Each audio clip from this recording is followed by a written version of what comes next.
Ika'y dumating na parang ihip ng hangin. Ako'y nakahinga dahil sa'yo. Good evening po. Kung okay lang po sa inyo, pwede ko po ba kayo ma-interview about life? Kasi nakita ko po kayo na para kayong may iniisip na malalim. Kung okay lang sa iyo, pwede ba kitang makausap? About life, nag-interview kasi ako about life. Kung okay lang naman sa iyo, interviewin kita para may mapulot tayong aral or inspiration message galing sa iyo. Talaga? Hi sir, good evening po. Sir, pwede ko ba malaman kung anong pangalan mo? Jonard. Jonard, bakit ka nandito sa plaza ng San Pedro? Anong ginagawa mo dito? Padaan lang ako dito kasi nakita yung fountain. Kaya medyo parang gusto kong ma-relax yung utak ko dahil medyo may mga problema tayo . So tumambay ka pala dito sa plaza ng San Pedro dahil parang gusto mo ma-relax yung utak mo? Oo, para ma-relax kahit paano bago umuwi ng bahay. Sir, pwede ba matanong, are you single or taken? Completed. Liliwanag ang daan tungo sa'yo. Ba't masabi mong complicated? Iwalay kami ni Mrs. ngayon. So, ngayon is single father ka? Yes, I'm single father. Ilang taon na kayo ng misis mo? Ba't naghiwalay pa kayo? 8 years na kami. Ngayon taon na tayo. Magna 9 years na sana sa December. Ano ba yung reason bakit kayo naghiwalay ng wife mo? Dahil sa nawalan ako ng time sa kanya. Di mapigilan ang lungkot na nadarama. Dahil sa pumalik ako sa trabaho, OT, hanggang sa di ko na malayan na di na ako nakakapag-chat sa kanya . Di na rin ako nakakapag-text. Hanggang sa nawala na ako ng time talaga sa kanya na naging workaholic na ako. Higa nga parang pera na yung hinahabol ko. Ba't naman dumating sa point na ganun, sir, naging workaholic ka? Kasi nagkasakit ako, almost 1 year. Siya naman nag-alaga sa akin. Siya yung naging nurse ko. Siya yung naging superhero ko sa loob na 1 taon na hindi niya ako iniwan. So, bakit tayo dumating dun sa point na nanlamig kayo sa isa't isa? Dahil sobrang hiya ako sa kanya . Kasi siya yung nag-alaga sa akin. Talagang pinusrigi kong magtrabaho. So mabayaran lahat ng utang para matapos na lahat yung aming mga problema sa pera. Hanggang sa, dumating na yung point na napagod siya. Ika nga nagbago siya. Nawala lahat. Yung love, yung sweet, nga naubos na. Kakaintindi sa akin. Ay di naman dito ka lang palagi. So, dahil sa pagiging busy mo sa trabaho, nawalan ka ng time sa kanya. So, nag-OT ka nito, di ba? Para ma-provide mo lang ulit yung mabayaran yung mga gastusin nyo, ganon. So, doon siya nanlamig. Doon siya nanlamig kasi nga halos hindi na nakakapag-chat sa kanya ng mga ilang araw . Kasi nga almost 3 hours, 4 hours na lang kasi yung tulog ko talaga sa trabaho . Halos ang utak ko nasa trabaho na talaga . Hanggang sa dumating yung time na napagod siya, doon siya nag-decide na nanlamig sa akin. Matanong ko lang ba, may reason ba to ng third party about sa kanya? Walang third party. Nag-usap naman kami, sinabi naman niya sa akin na yun nga lang yung reason, naghiwalay. So naniwala naman ako sa kanya na walang third party. Sir, mahal mo ba siya? Sobra.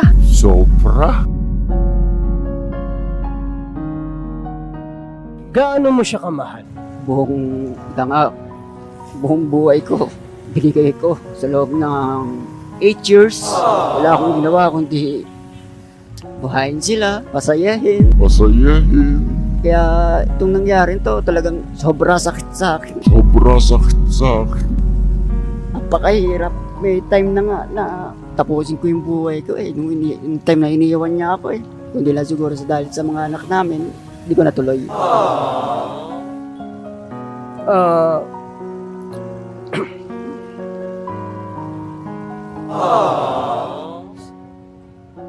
Sorry. Sir, pwedeng matanong, anong pangyayari sa buhay mo kapag inisip mo malulungkot ka? Yung time na iniiwan niya ako. Halos, nung sinabi niya mag-iwalay kami, talagang gumuho yung mundo ko. Yung 8 years naming binuo, galon-galon na lang na biglang mawawala. Napakasakit sa akin. Talagang ang hirap tanggapin na mawala sa akin ng isang taong pinakamamahal ko.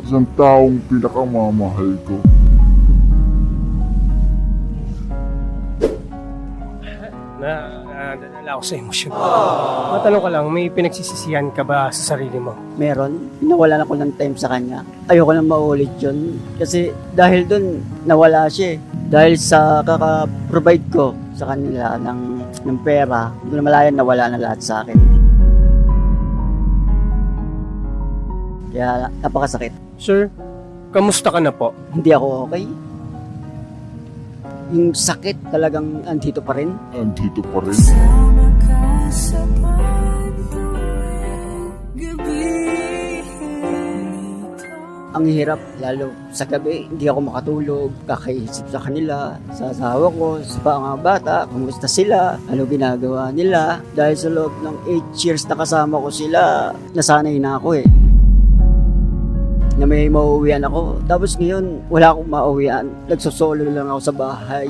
Ang hirap matulog sa isang bahay na binuo mo para sa pamilya mo. Ang hirap matulog. Dumating ba sa time na tapusin yung buhay mo para malagpasan yung sakit na nararamdaman mo sa sarili mo? Oo. Sumagi na sa isip ko yun, time na yun. Nasa trabaho ako noon. Halos gusto ko nang tumalon sa 3rd floor. Halos gagawin ko na yun. Para matapos na lahat, tapos ang problema. Pero may ginawa si God na way para hindi ko ituloy. Nag-chat sa akin na kitain ko ang mga bata. Ginawa ko naman, kita ko yung mga bata na sinalubong ako. Daddy, doon para akong natauhan. Sabi ko noon, bakit ko gagawin yun? Dahil may mga anak pala ako. Tama yung ginawa mo, sir. At least naisip mo sa sarili mo na may nag-iintay pa rin sa yung mga bata, di ba? Gusto mo bang mabuo yung pamilya mo? Sobra, gusto ko eh. Sila ang buhay ko eh.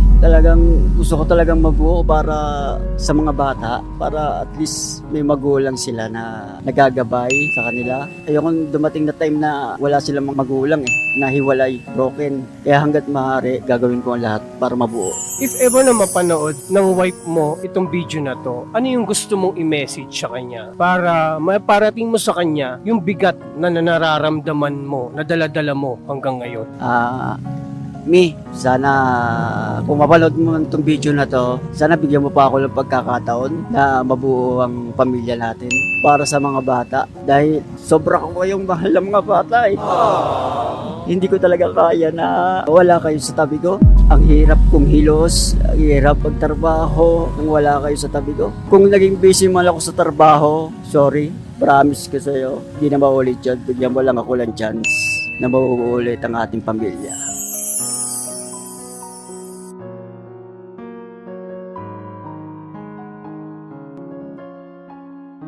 Wag puro trabaho. Kailangan magkaroon ng time sa pamilya. Hatiin para at least hindi mawala ang mga saya sa pamilya natin. May advice ko sa'yo, if ever na mapanood ni ma'am yung video na to, sana, if ever na maging maayos yung relationship yung dalawa, huwag mong hayaan sana na kainin ka ng sistema ng kasipagan mo para mapabayaan mo yung pamilya mo. Dapat, yun nga ang sabi mo, 50-50 sir, may oras ka sa trabaho, may oras ka din kahit papano sa pamilya mo, lalo sa asawa mo. Dahil nga naging busy ka, so ang nangyari is parang nanlamig siya sa'yo. So sa ngayon, huwag kang susuko na suyuin siya. Itong struggle na to na pinagdadaanan mo, parang pagsubok lang to para sa pamilya nyo. Huwag kang maging focus masyado sa trabaho. Magkaroon ka ng time para sa pamilya mo, ha? Ma'am, sa'yo, kung mapapanood mo tong video na to, sana bigyan mo ng second chance, sir, na maayos yung pamilya nyo. Wala namang reason to ng mga third party, pero kaya naman maayos yun at maitatama na ni sir yun, yung pagkakataon yung pagkakamali niya. Sana pagbigyan mo siya ng second chance pa. Sir, maraming salamat sa binahagi mong istorya sa Istokwa ng Binyan. Thank you sir, maraming salamat.